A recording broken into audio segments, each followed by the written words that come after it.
Dios los bendiga. Vamos a abrir nuestras Biblias en Mateo capítulo 7 y vamos a leer solo dos versículos, versículos 13 y 14.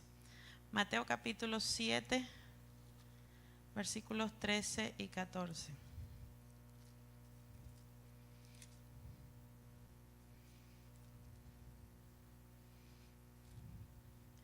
Dice la Biblia en Mateo 7, 13. Entrad por la puerta estrecha, porque ancha es la puerta y espacioso el camino que lleva a la perdición, y muchos son los que entran por ella. Porque estrecha es la puerta y angosto el camino que lleva a la vida, y pocos son las que la hallan. La parábola que vamos a dar en esta noche es la parábola de la puerta estrecha. Entrad y seguid, se llama el tema en esta noche. El Señor Jesús da esta parábola en dos evangelios, uno en el que vamos a leer y otra en Lucas capítulo 13. En Lucas es el resultado de una pregunta, cuando alguien le dice, Señor, ¿y pocos son los que se salvan? Es la pregunta que le hacen en Lucas 13. Y el Señor dice, esforzaos por entrar por la puerta estrecha. Porque Él dice ahí, porque muchos van a querer, pero no van a alcanzar. Y es como una paradoja de que hayan muchos que quieran, pero no van a alcanzar. Ancha y espaciosa es el camino que lleva a la perdición. Todo lo fácil comienza con una puerta ancha. Todo lo fácil comienza con una puerta grande. La ignorancia, por ejemplo, pues nosotros nacemos siendo ignorantes. Es una puerta ancha. Pero esa puerta ancha se va a ir angostando a medida que querramos salir de ese estado.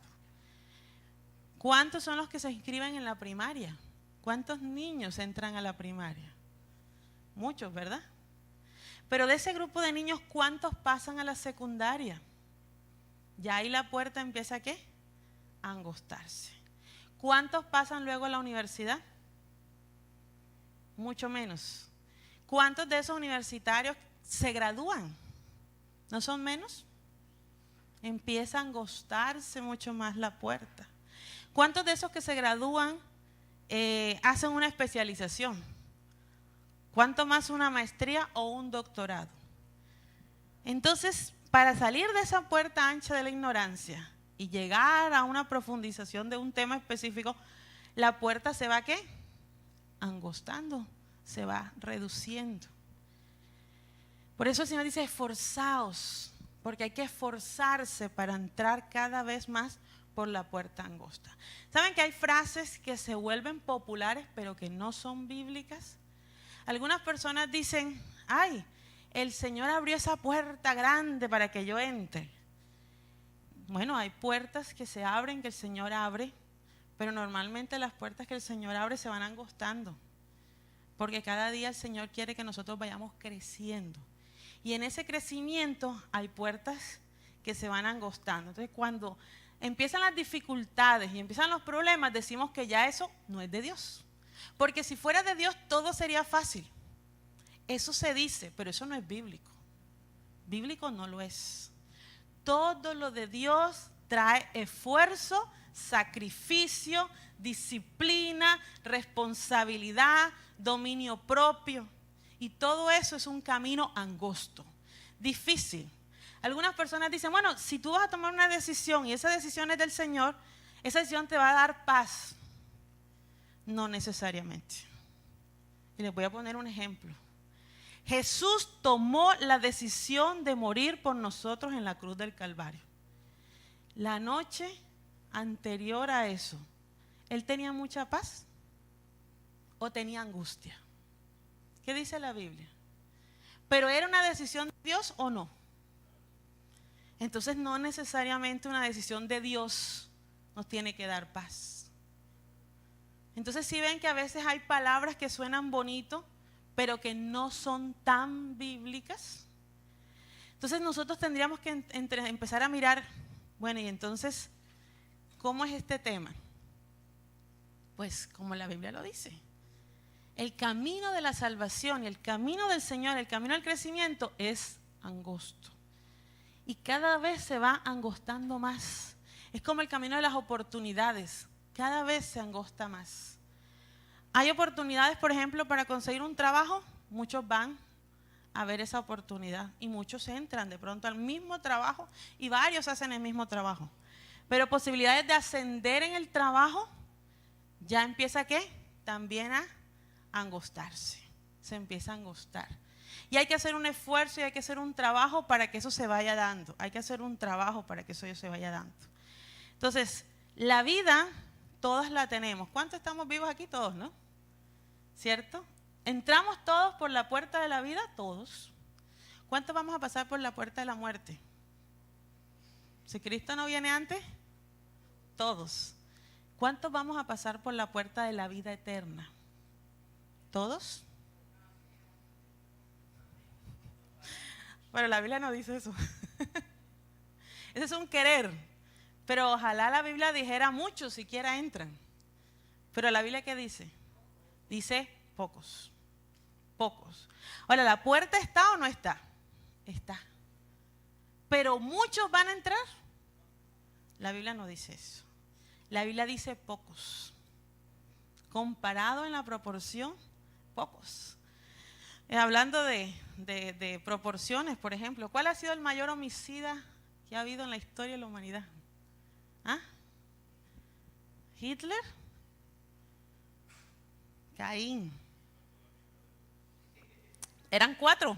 Mató el 25% de la población del mundo. Estadísticamente hablando, el mayor homicida de la humanidad mató la cuarta parte del mundo. Eso no lo ha hecho ni Hitler. Nadie lo ha hecho, ¿cierto? Entonces, nosotros tenemos que mirar que hay unas probabilidades matemáticas. Voy a poner un ejemplo. A medida que yo me voy preparando en todos los ámbitos de la vida. Pero esas probabilidades matemáticas es, sí, hay una puerta que se va angostando. Este ejemplo no es mío, este ejemplo es de un pastor, pero me lo voy a apropiar. Necesito 6 voluntarios aquí ya. Aquí, entre hombres y mujeres, 6. Mejor dicho, tráigame 8. 8 me sirven. ¿Sí? Mujeres no, todos hombres, no, ¿cómo así? No, venga. Entonces, pues ya faltan 4. Necesito mujeres también, ¿no? ¿Qué? Solo hombres. ¿Ah? ¿Alguien más? Por acá vienen. ¿Listo? Vamos. Para hacer, a mí me encantan las ilustraciones. Bueno, vamos a ponernos aquí, como decimos nosotros, mirando hacia allá en línea. Esta es la línea, todos arriba, todas y todos arriba. Córranse, muchachos. ¿Cómo es que es tu nombre? ¿Smith? ¿Smith? Sí, así como suena. ¿Tú tienes tocayo? No tiene. Yo no creo. Hermano, venga. Sí, venga para acá. A ver, aquí así. Listo, así, muy bien. Entonces, esta es la puerta ancha. Si la puerta está ancha, está de aquí hasta allá. ¿Cuántos entran? Hasta acá. ¿Entran todos? Sí, todos los que están ahí. ¿Entran al mismo tiempo? Sí, porque caben todos, ¿verdad? Bueno, pónganse 4 atrás. 4, uno detrás del otro. ¿Sí? ¿No eran 8? Ah, bueno, listo, faltó alguien. Bueno, déjalo así. Listo, póngase acá y póngase aquí. Bueno, vale. La puerta ahora es de la anchura de los 4. ¿Cuántos entran? 4. ¿Todos? Todos entran. ¿Pero entran al mismo tiempo? No entran al mismo tiempo, listo. Ahora pongámonos más todavía. Póngase por acá. ¿Sí? ¿Sí? Así. Ahora la puerta es del ancho de los 3. ¿Cuántos entran? Todos. Pero los últimos tendrán que tener más paciencia que ellos para poder entrar. Ay, ahora todos detrás, uno tras de otro. Nada más la puerta es del ancho de una persona. Solamente, ¿quién se pone primero? No sé, pero es una sola persona. Listo. La puerta es del ancho de una persona. ¿Cuántos entran? Yasmín, mi togaya. Es la que más paciencia debe tener para poder pasar, ¿verdad? Bueno, vamos a ir pasando al puesto, vamos pasando por la puerta, todos van pasando. En esta parábola todos pasan. Pero muchas gracias. Pero hay que tener más paciencia de los que están atrás. ¿Sí o no? Por eso es que la Biblia dice que los postreros llegarán a ser primeros y los primeros podrán llegar a ser postreros. Vámonos a mirar esa parábola que está en Lucas capítulo 13. Vámonos a Lucas capítulo 13 para ver unas aristas que tiene esta parábola en esta sección que tiene el Señor. Lucas 13, 22. Primero pongo el ejemplo para luego desarrollarlo. Lucas 13, 22 dice: pasaba Jesús por ciudades y aldeas enseñando y encaminándose a Jerusalén, y alguien le dijo: Señor, ¿son pocos los que se salvan? Y él les dijo: esforzaos a entrar por la puerta angosta, porque os digo que muchos procurarán entrar. ¿Cuántos querrán entrar? ¿Y no qué? Y no podrán. Después que el padre de familia se haya levantado y cerrado la puerta, y estando fuera empecéis a llamar a la puerta diciendo: Señor, Señor, ábrenos, él respondiendo os dirá: no sé de dónde sois. Entonces comenzaréis a decir: delante de ti hemos comido y bebido, y en nuestras plazas enseñaste. Pero os dirá: os digo que no sé de dónde sois. Apartaos de mí todos vosotros, hacedores de maldad. Allí será el llanto y el crujir de dientes, cuando veáis a Abraham, a Isaac y a Jacob y a todos los profetas en el reino de Dios, y vosotros estéis excluidos. Porque vendrán del oriente y del occidente, del norte y del sur, y se sentarán a la mesa en el reino de Dios. Y aquí hay postreros que serán primeros, y primeros que serán postreros. Entonces, una de las cosas que queríamos enseñar con esta ilustración es que para poder llegar hay que tener paciencia. Una de las características que nos enseña la parábola de la puerta estrecha es que yo debo tener paciencia. Porque todos nosotros estamos entrando por una puerta ancha, pero tenemos que pasar para llegar a la vida eterna por una puerta muy angosta y que cada vez se angosta más. Entonces son menos los que van a poder entrar, porque al tiempo no van a poder hacerlo. ¿Qué significa eso? Que si yo tengo 10 años de conocer al Señor, se debe reflejar en mi vida esos 10 años de conocer al Señor. Y no es posible que una persona diga tener 10 años conociendo al Señor, estudiando la Biblia, y que uno le diga dónde está el libro de Ageo y busque en el Nuevo Testamento porque no sabe. Eso no es caminar por la puerta estrecha. Eso no es esforzarse por conocer al Señor. Porque todas estas noches hemos hablado de cuán importante es la lámpara en la vida espiritual de nosotros. Entonces, esforzarse por entrar por la puerta estrecha es esforzarse por conocer quién es Jesús. Esa es una de las primeras cosas. Y yo no puedo entender quién es Jesús si no lo conozco a través de su palabra. Porque es que el verbo se hizo carne. Pero el verbo está aquí, y el Señor Jesús, estando en la tierra, dijo: escudriñad las escrituras, porque en ellas os parece que tenéis la vida eterna, y ellas son las que dan testimonio de mí. Entonces, ¿dónde voy a encontrar yo el carácter de Jesús? ¿Cómo voy a entender yo el plan de salvación si no es a través de la palabra?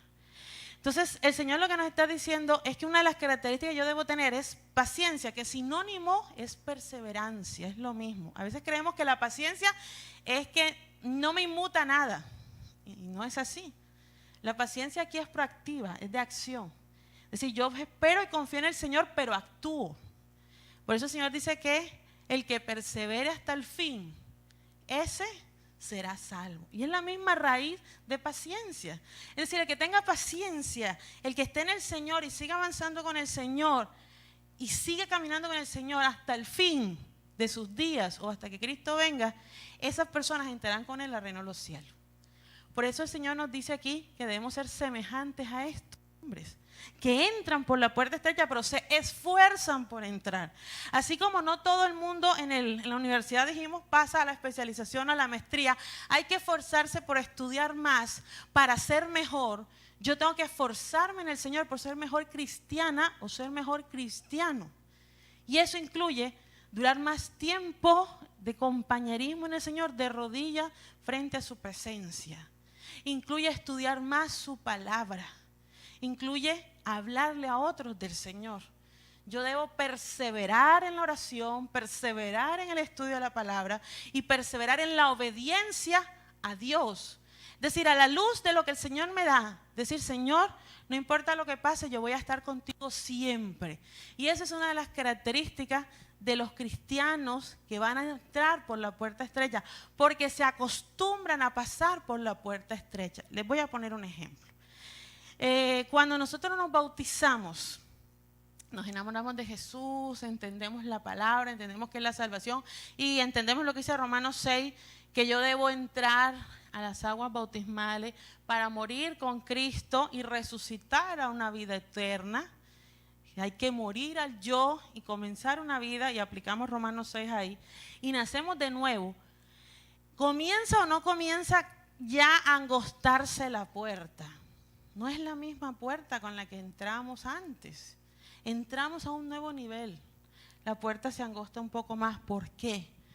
Porque vamos a tener familiares que nos van a dar aflicción. Y empecemos por la familia. Por eso el Señor dice que donde Él entra, ¿saben qué? Yo he escuchado muchas prédicas y a veces escucho frases que no son bíblicas, como repito. Ven a Jesús y si tu hogar está destruido, Dios lo restaurará. No necesariamente. Dios restaura tu vida. Pero estás a punto de divorciarte. Ven al Señor y tu esposo se va a enamorar de ti y no va a haber divorcio. Eso no lo promete la Biblia. Es más, el Señor dice que Él vino a traer espada. ¿O no lo hemos leído? Si yo no vine a traer paz, yo vine a traer espadas. Y en ese mismo pasaje dice, en una misma familia habrán 2 contra 3. Yo he venido a traer división, dijo Jesucristo. En un mismo hogar puede haber la madre, los hijos y el padre no querer nada o viceversa. Eso sí es bíblico. Porque cuando entra Jesús en la vida de alguien y en la otra vida no ha entrado, hay división, hay oposición, hay aflicción y hay dolor. Eso sí es bíblico. Y me extraña cuando una persona dice, es que en mi casa me persiguen. ¿Por qué? ¿Por qué nos extrañamos? ¿Cuál es la extrañeza? Si eso está en la palabra de Dios. Jesús lo dijo, que seríamos perseguidos primero por nuestra propia familia. ¿O no es así? El Señor Jesús lo ha dicho. El camino se empieza a angostar y esa aflicción. Vámonos nuevamente a Mateo 7. Ya lo tengo aquí abierto para los que no lo han abierto. Y si ustedes leen el versículo 14, dice, porque estrecha es la puerta y angosto el camino que lleva a la vida. Aquí donde dice porque estrecha, la palabra griega, porque está escrito en griega, es slibó. Y slibó significa aflicción. Decir dolor, aflicción. Decir que ese camino te lleva a aflicciones. Te va a dar lágrimas. Te va a dar dolor. Pero ese camino que tú vas a andar te va a llevar a la vida. Y ahí en el griego original es zoé. Y zoé realmente, más que vida como tal, literalmente es madurez espiritual. Eso significa que cuando yo quiera seguir a Cristo, eso me va a costar mucho. Aquel que diga que siga a Cristo y no ha dejado nada, que miremos bien qué estamos haciendo. Tal vez estamos siendo una iglesia, una doctrina, pero tal vez no a Cristo. Porque seguir a Cristo siempre significa renunciar a muchas cosas. A cosas que a la carne le gustan, a cosas que al yo le gustan. Porque primero tenemos que negarnos a nosotros mismos, tomar la cruz de Cristo y seguirlo. Y tomar la cruz no es fácil, ¿o sí? Tomar la cruz es pesada, es dolorosa y sobre todas las cosas es vergonzosa. La cruz siempre fue un signo de ignominia, de vergüenza. Jesús lo llevó por amor a nosotros. Pero seguir a Cristo muchas veces significa que nos vamos a tener vergüenza de muchas cosas. Nos van a avergonzar. Pero nosotros tenemos que ir creciendo en esa puerta que cada vez se va poniendo más angosta para tener la madurez espiritual, para estar a la altura de Cristo Jesús. Y esa es una de las cosas que tenemos que aprender en esta parábola que el Señor nos quiere decir. Muchos dicen creer en Dios. Muchos pueden oír una prédica. Pero ya empieza el que cree en Dios, muy poco va a veces a la iglesia. Baja. De los que van a la iglesia, pocos se bautizan y toman la decisión de seguir al Señor. Muchos seguidores tiene, pero discípulos, la puerta se pone más angosta. Y estos discípulos que quieren seguir a Jesús, el Señor tuvo 12. ¿Y cuántos se perdieron? 1, ¿verdad? Hubo uno que comió con Jesús, que estuvo con Jesús, que vio los milagros de Jesús, que oyó todas las parábolas de Jesús, pero que al final decidió perderse porque él tomó esa decisión. Decidió irse al mundo, decidió entregar al Señor, decidió vender al Señor, y muchas personas venden al Señor por un plato de lentejas. ¿Se acuerdan de esa historia del plato de lentejas? Esaú vendió su primogenitura, la bendición, por un plato de lentejas. Y en la vida cristiana, estos 19 años que voy a cumplir de ser cristiana, yo he visto a mi lado caminar a muchas personas. El año que yo me bauticé, en la iglesia que yo me bauticé, nos bautizamos 23 personas ese año. De esas 23 personas que nos bautizamos hasta el sol de hoy, solo estamos 3. O sea, 20 no están. Y uno dice, bueno, pero ¿qué pasó? No es que estén en otra ciudad, es que ya no están en los caminos del Señor. Y yo creo que más de uno de los que están aquí sentados recuerda muchas personas que comenzaron con ellos y que hoy no están. Porque el camino se va angostando y el Señor nos va puliendo y el Señor nos va a probar para salir refinados como el oro. Para probar que nuestra fe realmente es como el oro, es pura, es de verdad. Pero hay muchos que a veces por la emoción les gusta, pero les gusta todavía andar en la puerta ancha. Y la puerta ancha es más cómoda. Y la puerta ancha es más fácil. Pero es que esa no es la que lleva a la salvación. Es la puerta angosta. Es la puerta de la aflicción, la puerta del dejar cosas, la puerta del dolor. Esa es la puerta que muchos querrán, o sea, desearán, pero no lo harán. Y es impresionante que uno quiera hacer algo. Y eso hablábamos ahora que veníamos, con mi hija veníamos hablando. Y yo le decía que muchos jóvenes a veces quieren, porque es que nadie quiere fracasar, nadie quiere que le vaya mal en la vida. Pero muchos jóvenes quieren, sobre todo hablando de los jóvenes que quieren comerse la vida y sueñan con grandes cosas, quieren lo mejor, quieren todo lo grande. Pero del querer al hacer hay un paso que en la mitad está la decisión. Y esa es la parte donde no todos lo van a hacer. Mire, hay personas que mentalmente dicen, yo voy a ser un tremendo profesional, me voy a casar, voy a hacer, voy a esto. Y tienen grandes planes. Pero cuando están en el estudio, no estudian. Prefieren verse una película, prefieren dormir, prefieren hacer algo porque esa es la puerta ancha.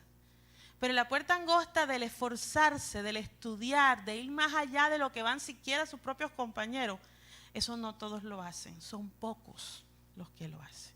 Y el otro día le decía a una amiga que me decía que el tiempo pasado era mejor. Y yo le decía, si a mí me dieron la oportunidad de volver a nacer, a mí me hubiera gustado nacer en esta época. Y me decía, ¿por qué? Yo le decía, porque es que en mi época no había internet.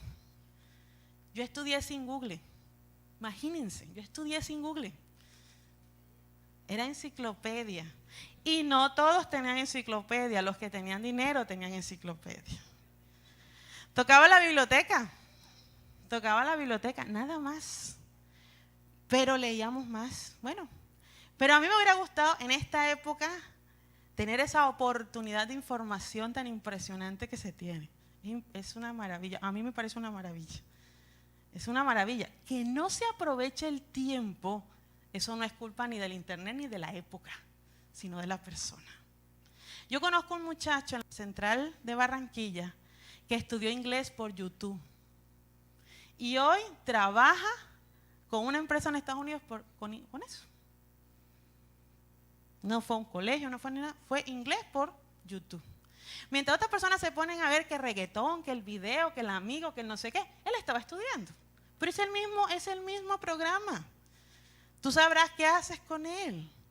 Entonces, es el tiempo que tú decidas. Entonces yo le decía que nosotros somos los que decidimos qué hacemos. Entonces mucha gente dice, ay no, pero es que Messi botó ese penalti. Hasta yo lo hubiera hecho. Con la boca se hacen muchas cosas. Ay, cuando ven un partido de fútbol, ay, es que eso está, yo hubiera hecho ese cabezazo. Sí, pero quién sabe. Te aseguro, ni te hubiera llegado la cabeza al balón. Lo más seguro es que la cabeza no te llegue ni al balón. Porque es que nosotros somos una generación, hablando mundialmente, una generación que nos gusta decir con la cabeza y hacer planes y nos las imaginamos y todo es fácil, cuando la realidad es que no es fácil. Un Messi, un Ronaldo son personas que duran horas entrenando. ¿Sí? Horas. Y una vez estaba haciendo oficio en mi casa, estaba sorprendido, a mi esposo le gusta ver fútbol, y estaban dando la vida de Ronaldo. Y yo estaba barriendo y de pronto me fui a la cocina y alcancé a escuchar cuando un compañero decía, es que nosotros nos vamos a descansar y él se queda 1 hora más tirándole a la portería. Porque su mamá le enseñó a exigirse, a ser el mejor. Y ya el entrenador dice, listo, se acabó, váyanse. Pero él se queda 1 hora más entrenando. Eso es lo que lo hace uno de los mejores del mundo. Que más de lo que se le está pidiendo. Pero hay mucha gente que tiene talento, que es buena, pero no tiene disciplina. Y no salió adelante. Y a veces decimos, fulano es mejor. Sí, puede ser que es mejor. Pero no se esforzó, no lo hizo. Mañana vamos a hablar de las parábolas de los talentos y vamos a hablar específicamente del trabajo, trabajad y dad. Y mañana vamos a orar por los trabajos y vamos a hablar de cómo el trabajo hace parte dentro del plan de salvación y tiene un fin importantísimo dentro del plan de salvación y cómo vamos a bendecir nuestros trabajos y cómo Dios nos ayuda a ser mejores trabajadores para tener mejores trabajos. Eso lo vamos a ver mañana.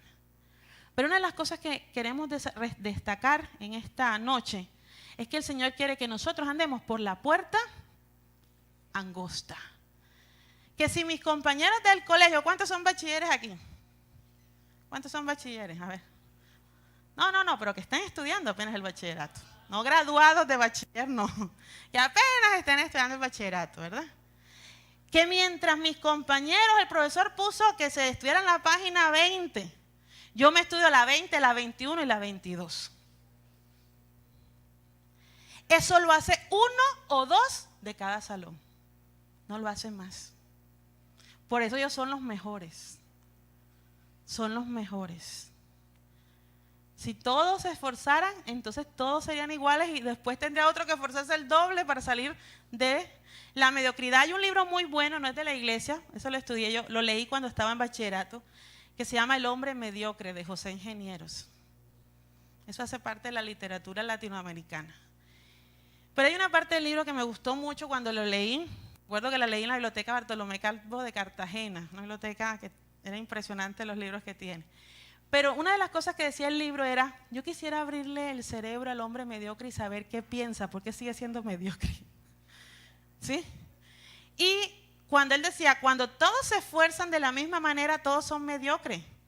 Porque es que el mediocre es el que está igual que los demás.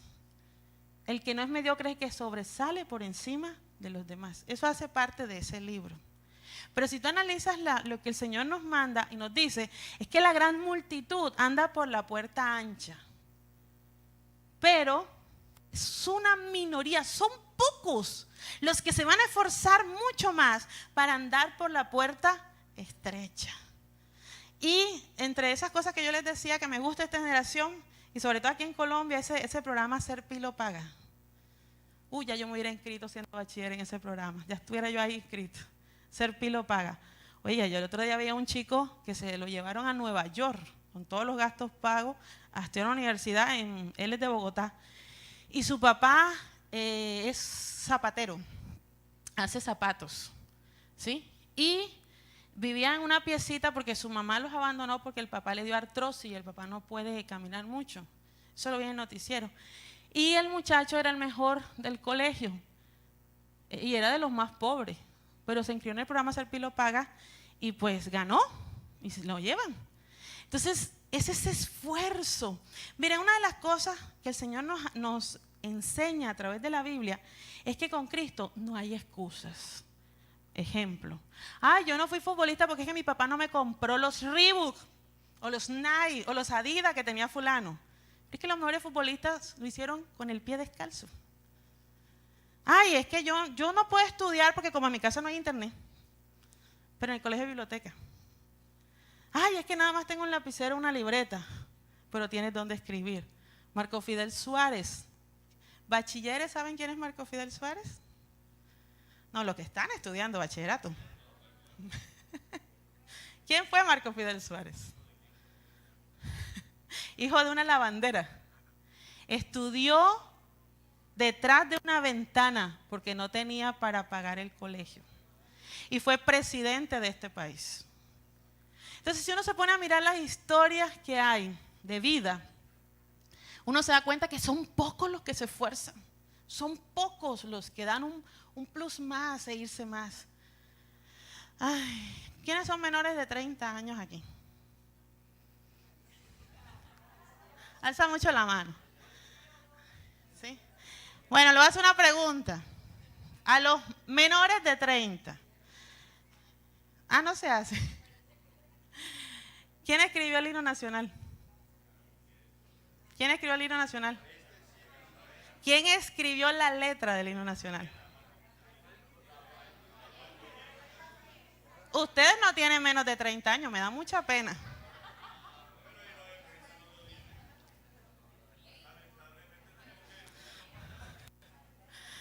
Nuestro himno nacional lo escribió un cartagenero que se llama Rafael Núñez, 4 veces presidente de Colombia, el único costeño que ha sido presidente de Colombia 4 veces. Sí, se le trajo para la costa. Y la música la escribió. ¿Y dónde la escribió? ¿En qué ciudad?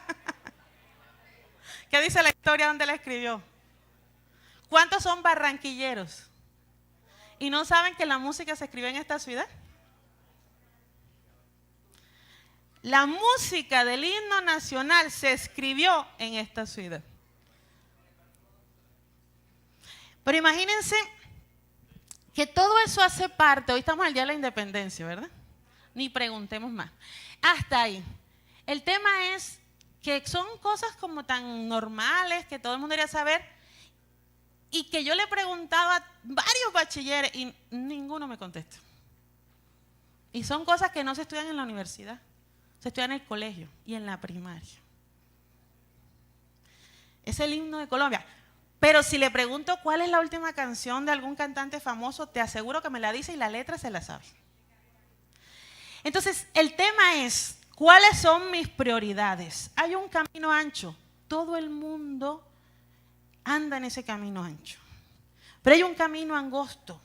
Y así como bachiller es 1 o 2, hasta por colegio, que van a salir mucho más adelante que el resto, porque se van a esforzar, el resto no se va a esforzar.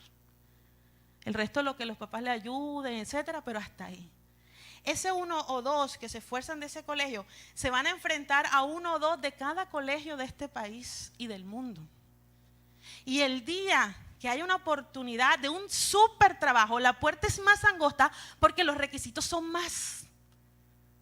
Y aquel que está más preparado, aquel que no se quedó como los demás en lo poquito, sino que se esforzó mucho más, tendrá más oportunidad de llegar que los demás. Y así como es en la vida secular y en la vida laboral, es en la vida emocional. Aquellas personas que son solteras en este mundo, cada vez son más. En el año 2006, hoy hablaba, no sé cuánto tiene la matutina de mujeres, pero hablaba de que hoy hay más mujeres solteras que casadas. 51% de 2006 decía. Hay más mujeres solteras que casadas. Supuestamente, según proporciones, una mujer, 7 hombres. ¿Cómo es? 7 mujeres, un hombre. ¿Sí? Un hombre. Pero de cada 2 hombres, uno ya no tanto, ¿cierto? Cada día, entonces la puerta no se va poniendo más angosta, se va poniendo más angosta. Porque somos dos géneros, pero identidad sexual ahora aparecen muchísimas. Es más, yo le decía a mi hijastra hoy, yo estaba en el gimnasio hoy, y hoy estaba ese bodetejo así de lleno, porque hoy todo el mundo fue. Y habían unas muchachas delante mío, y pasó un muchacho, pero qué hombre tan bonito, físicamente hablando, muy lindo. Y las muchachas se le pusieron así al lado, y el muchacho pasó. Cuando vino, había clase de rumba terapia, yo estaba haciendo pesas, y el muchacho empezó a bailar, y unos que estaban haciendo pesas también, muertos de la risa, porque se notó que ya se nos había pasado para otro lado. Sí, total. Entonces los muchachos riéndose, entonces las muchachas se desinflaron, decían los jóvenes, ¿no? Porque ya fue uno menos dentro de ese poco camino angosto que se va angostando más. Es uno menos. Entonces cada vez es menos. Ahora, las que nos alcanzamos a casar, ¿cuántas ya somos casadas?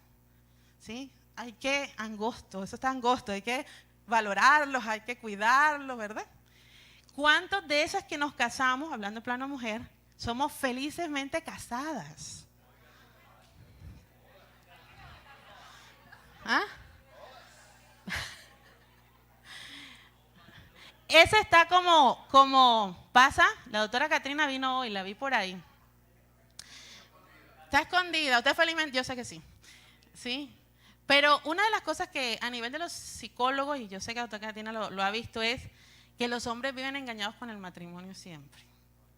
No, bueno, normalmente, no exageremos siempre.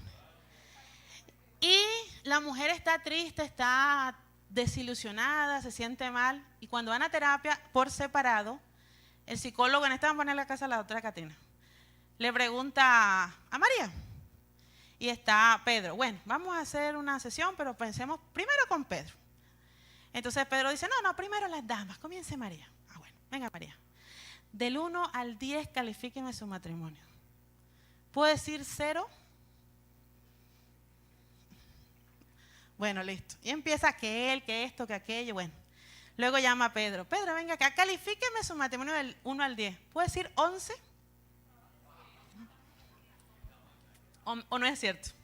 Normalmente los hombres sienten que su matrimonio todo está bien. Todo está bien, eso es una maravilla, pues si yo le doy todo. Y la mujer siente que todo está mal. Entonces llega un momento en que termina ese matrimonio, se acaba. ¿No se va angostando más esto? Entonces las que están casadas, ¿cuántos duran toda la vida? Y de esas que duran toda la vida, ¿cuántos duran toda la vida felizmente casados? Entonces el camino se angosta en todos los ámbitos de la vida. Pero si usted analiza, la excelencia siempre es el camino más angosto. El camino ancho no es de la excelencia ni de lo mejor. Ejemplo, y con este último ejemplo termino esta parte de ejemplo. Hay una puerta ancha de los jóvenes o personas, porque hay gente mayor también que lo hace, que consume droga. Y empieza a consumir droga. La prueba. Muchos en el mundo han probado la droga. Muchos. Pero esos muchos que consumen la droga, digamos, son pocos los que pueden salir de ese mundo. No todos los que consumen droga salen del mundo de la droga. Tienen entonces que comenzar un proceso para salir de ese mundo. ¿Tienen que esforzarse o no tienen que esforzarse? Para salir de la adicción a la droga, a cualquiera. Puse el ejemplo de la droga, pero puede ser alcoholismo, puede ser los juegos de azar, cualquier adicción. Hoy en día en internet, nosotros en la iglesia, el otro día hablábamos de hacer ayunos de todo esto de redes sociales. Hoy en día no hay que hacer solo ayuno de alimentos, sino ayuno de que no prenda el celular todo un día. Aguante eso. Apágalo y no lo prenda todo un día, y eso va a ver cuánto cuesta. Que no se meta en ninguna red social y que no prenda ni siquiera un celular, ni un televisor, ni una radio, ni nada. Un día sin aparatos. Y eso, el camino es un poquito más angosto. Porque no es solamente de jóvenes, eso es generalizado. Es impresionante. Yo tengo compañeros que estamos almorzando y no se almuerza bien porque están con el celular todo el tiempo. Y si uno está hablando, están con el celular todo el tiempo. O sea, es una cosa generalizada, ni siquiera podemos decir que son los muchachos. Es una cosa generalizada. Entonces, volviendo, y vamos a terminar, leamos Mateo capítulo 7 y vamos a terminar con el versículo 14. Con esta parábola tan hermosa, que solo tiene 2 versículos aquí en Mateo, pero que nos ha dejado tantas enseñanzas, el Señor dice, porque estrecha es la puerta y angosto el camino que lleva a la vida, y pocos son los que lo hallan. Son pocos los que lo hallan, no todo el mundo lo va a hallar. Y esa es una de las preguntas. Hay, según algunos estudios, más de como 3.000 religiones dentro de la religión cristiana. Denominaciones, digámoslo así. No religiones, sino 3.000 denominaciones dentro de la religión cristiana. Y muchas veces le preguntan, pero tantas religiones, ¿cuál? Hay muchos, el camino de religiones es ancho, pero ¿cuáles? El camino se va angostando y pocos son los que lean, porque son pocos los que realmente se interesan por hallarla. Porque la Biblia dice, buscad y hallaréis. Lo que tú estés buscando, eso vas a hallar. Y aquel que quiera buscar la verdad, la va a hallar. De todo corazón, aquel que quiera buscar la verdad, la va a hallar. Y esa es una de las cosas que nosotros debemos desarrollar en nuestra vida cristiana. La vida cristiana no es fácil. Si fuera fácil, muchos serían los que se salvan. Pero no es fácil. Yo oigo a algunos predicadores que dicen que es fácil, otros dicen que no es fácil. En mi propia vida personal no es fácil. Porque como comenzamos en la prédica, nuestros primeros opositores son nuestra propia familia. Son los que más nos van a hacer doler, los que nos van a hacer llorar. Pero tenemos que perseverar. Nosotros no podemos retroceder. Luego van a venir los amigos que se van a burlar de nosotros, que se van a reír, que van a hacer chistes, que algunos se van a terminar alejando de nosotros. Y el camino se va angostando al comienzo en el tema social. Luego se va a ir ampliando, ya generalizado, con los hermanos de la iglesia. Y se va uno a comenzar a tener otro grupo de amigos. Pero es posterior, al comienzo no es así. Y uno empieza a tener que dejar aún de visitar a veces ciertos familiares, porque cada vez que uno va es la burla o la risa o la crítica o la ironía, y llega un momento en que uno decide alejarse un poco. ¿Nos ha pasado o no? Nos ha pasado. ¿Y cuántas veces nos ha tocado aún dejar personas que son importantes en ese momento de nuestra vida? Como un novio, una novia, nuestro mejor amigo, nuestra mejor amiga. Llega un punto en que nos toca tomar una decisión para poder seguir caminando por ese camino angosto que es el camino de la salvación. Hay cosas impresionantes que nos toca dejar. Por eso yo siempre repito, a la luz de la palabra, aquel que no ha dejado nada por el Señor, tocaría mirar qué ha pasado.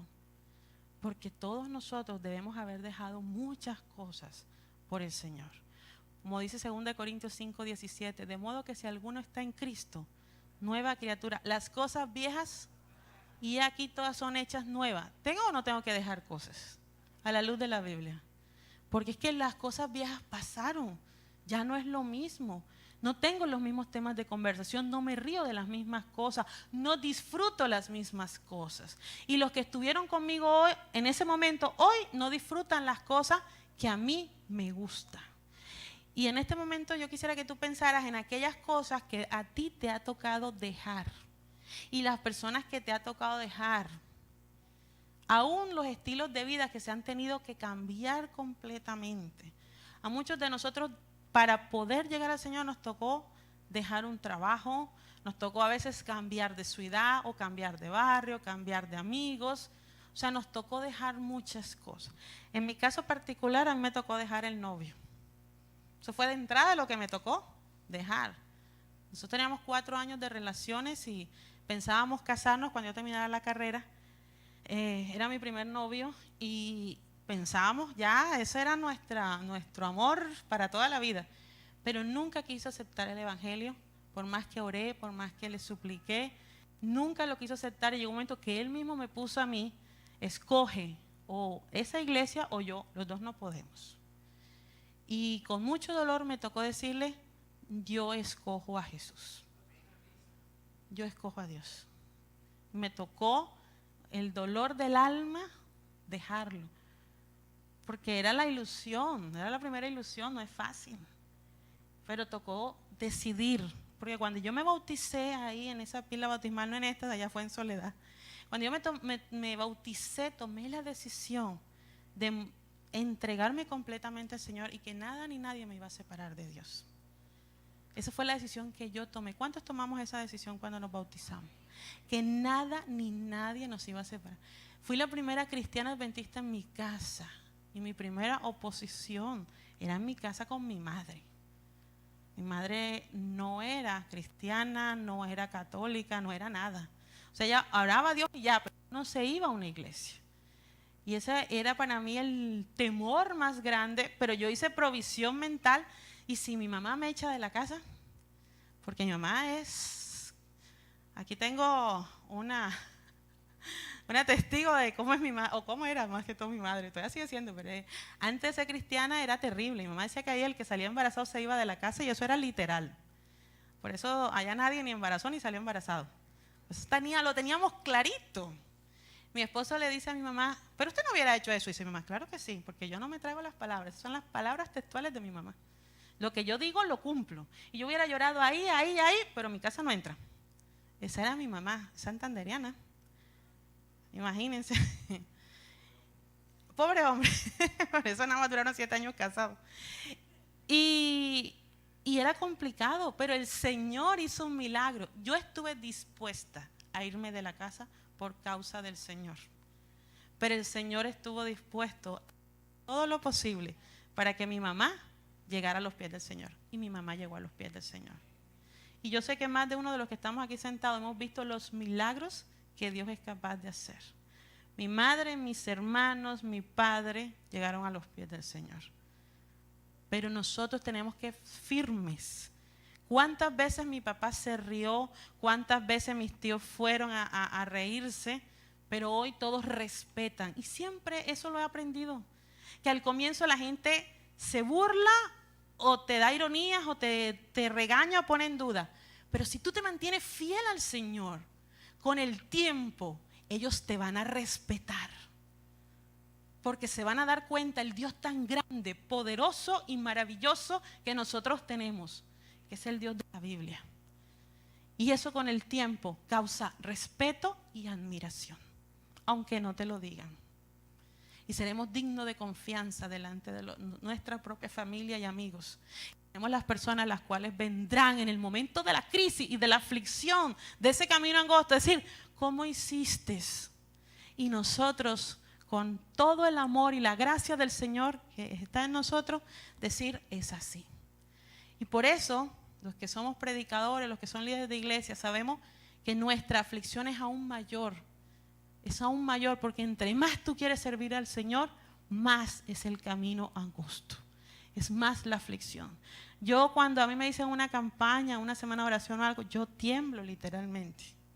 Y yo me arrodillo y le digo, Señor, ayúdame, porque yo sé que lo que viene no es fácil. Cuando estoy quieta no me pasa nada.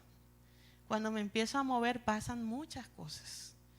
Y yo sé que la otra semana vendrán más aflicciones que la que he tenido esta semana.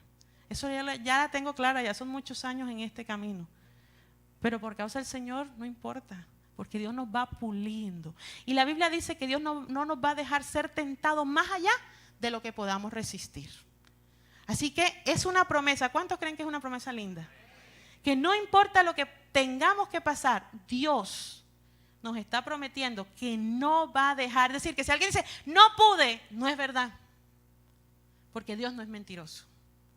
Dios dice que la tentación o la prueba que tú tengas no va a ser más grande de lo que tú puedes resistir al lado del Señor.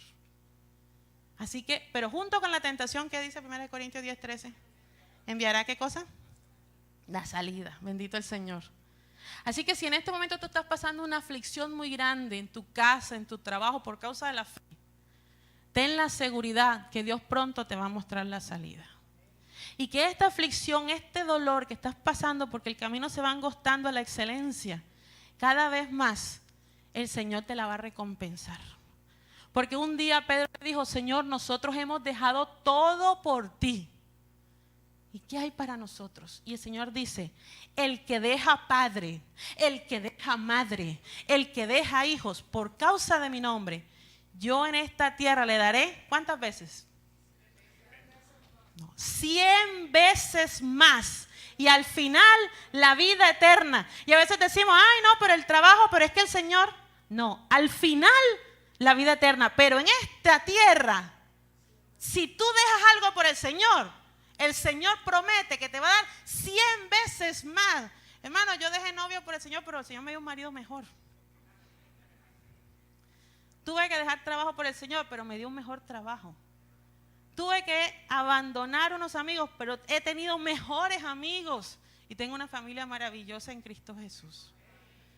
¿Y cuántos de nosotros no hemos tenido que dejar muchas cosas? Y yo les decía un día, hasta la especialización la dejé por el Señor y el Señor me la regaló años después.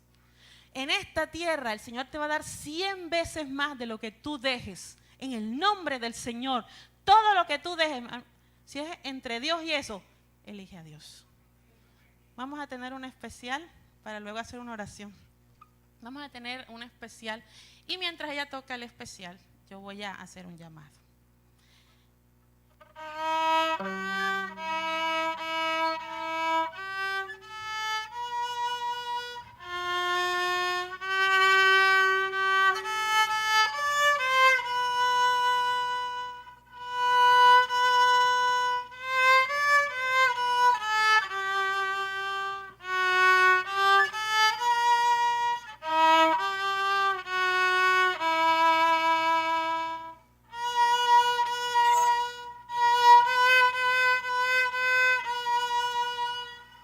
¿Saben cuál es ese himno?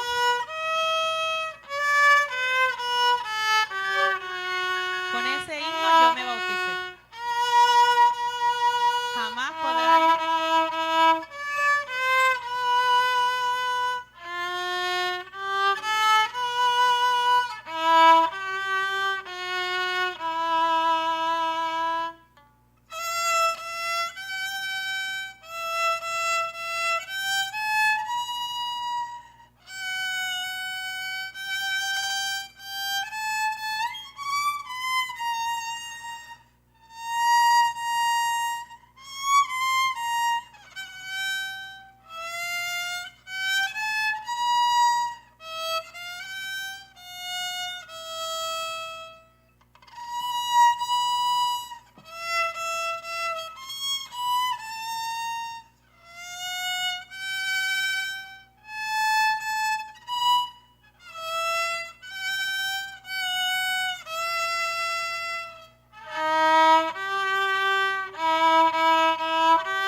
Estrecha es la puerta. Ese himno, ayer ella se acercó a decirme, tenía el especial, que cuál quería. Yo, bueno, primera vez que me dicen cuál quiere. Y le dije, tócame en el nuevo himnario el 99, en el antiguo el 92, jamás podrá alguien separarnos. Porque ese fue el himno con el que yo me bauticé. Y eso es un himno que a mí me llega mucho. Y espero que a ustedes también. Porque jamás podrá alguien separarnos de Cristo, nuestro Redentor. Ni cosa alguna arrebatarnos del gozo de su gran amor. Ni pruebas, ni luchas, ni aflicciones. Nada, nada. Romanos 8, nada nos separará del amor que es en Cristo Jesús. Y esta noche yo voy a orar por aquellas personas que no se han bautizado y que quieran entrar por la puerta angosta. Y no por andar por la indecisión, sino por una puerta angosta. Quieran decirle al Señor, Señor, yo quiero caminar por esa puerta angosta. Y si me toca dejar lo que me toque dejar, lo voy a hacer por amor a ti, porque tú me amaste primero.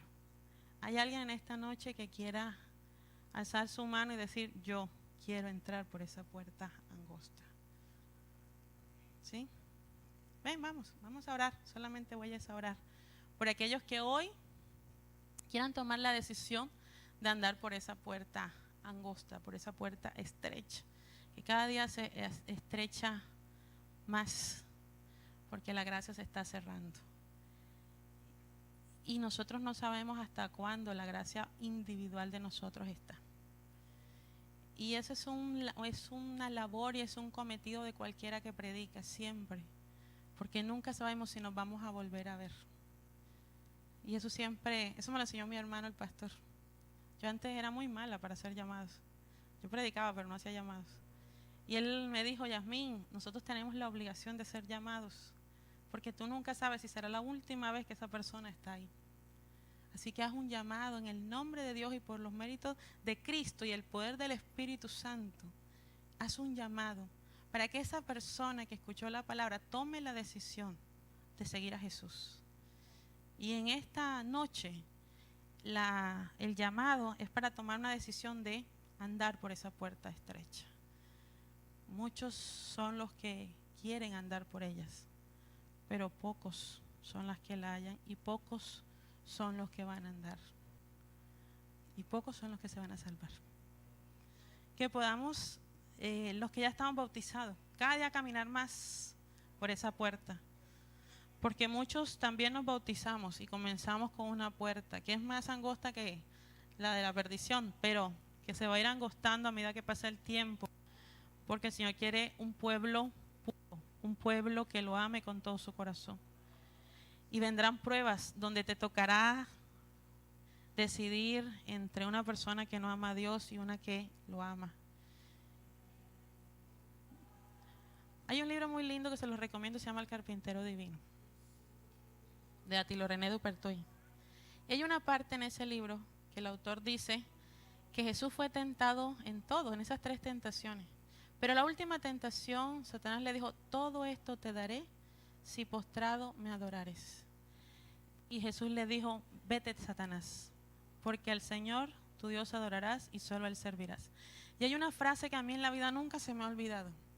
Y dice el libro, Satanás a nadie ha tenido que volver a tentar de esa manera, de ofrecerle todo el reino de este mundo, porque normalmente nosotros nos vendemos por muy poco. Por muy poco. Y nos ofrece la falsa seguridad de una casa y vendemos a Dios por eso. Y nos ofrece un hombre o una mujer que ni siquiera nos va a tratar bien y nos va a ser fiel y vendemos a Dios por eso. Por un trabajo que no es lo que el Señor quisiera para nosotros, pero vendemos a Dios por eso. Vendemos a Dios por poco. Y Pablo dice que todo eso no es más que basura frente al reino de los cielos. Dios los bendiga a ustedes por estar aquí. Vamos a orar, vamos a colocarnos todos de pie. Y vamos a orar por estos 2 amigos que están acá con nosotros, que vamos a orar por ellos. Oremos. Querido Dios, te damos gracias, Señor, porque tú eres bueno, muy bueno, y para siempre es tu misericordia. Gracias porque tú tienes mucha paciencia con cada uno de nosotros. Tu amor, tu misericordia, nosotros ni siquiera alcanzamos a vislumbrar realmente cuán profundo y cuán grande es. Pero lo poco que cada uno de nosotros ha conocido nos ayuda a entender que tú estás más que deseoso que nosotros procedamos a la salvación. Que has hecho todo para que seamos salvos. Yo te pido especialmente por estas 2 personas que están aquí al frente, para que tu Espíritu Santo esté sobre ellos, que les dé sabiduría para tomar buenas decisiones, que los ayudes a estudiar más tu palabra y que los ayudes a tomar decisiones en pro de la vida eterna. Van a venir muchas aflicciones, pero de todas ellas, Señor, tú nos salvas, tú nos redimes. Permite, Padre, que ellos entiendan que hay un proceso que tú quieres hacer en su vida. En tus manos lo coloco, Señor, para que dentro de no muy poco tiempo ellos puedan tomar la decisión de seguir caminando este camino angosto. Que puedan seguir adelante y puedan tener el gozo de la salvación. En tus manos los coloco, Señor. Que ángeles poderosos los protejan y los guarden y confirmen cada día más su decisión. Y por cada uno de los que estamos aquí, Señor, nos colocamos en tus manos. Si hay alguien que en este momento en su corazón está luchando porque desea caminar, pero tiene miedo, ayúdale, Señor, a entender cuán grande y cuán maravilloso es tu amor. Y que todo lo que tú nos pidas que dejemos es porque es lo mejor para nosotros. Ayúdanos a confiar plenamente en ti y a lanzarnos como esos niños pequeños que se lanzan porque saben que sus padres los van a atrapar en el aire. Que si nos toca lanzarnos en el aire y dejar familia, trabajo, amistades, vida que conocemos por el Señor, aunque padre y madre nos dejare con todo, tú no nos vas a abandonar. Ayuda, Señor, a estas personas a vivir en su propia experiencia lo que significa esta frase. Que podamos, cada uno de los que estamos aquí, caminar cada día ese camino angosto que lleva a la salvación. Gracias, Señor, porque estás preparando un pueblo que persevera, que no son de los que retroceden, sino de los que avanzan por fe. En esta noche que tus santos ángeles nos protejan, nos guarden, nos lleven con bien y nos dejen una noche tranquila para levantarnos a nuestras labores recordando que son pocos los que hallan ese camino. Y ayúdanos a esforzarnos y a ser valientes. Solo no podemos, pero todo lo podemos en Cristo que nos fortalece. En su nombre nos colocamos, Señor, en esta oración y pedimos que nos dé sabiduría. En su nombre, Padre, te lo agradecemos todo. Amén. Que Dios los bendiga en esta noche.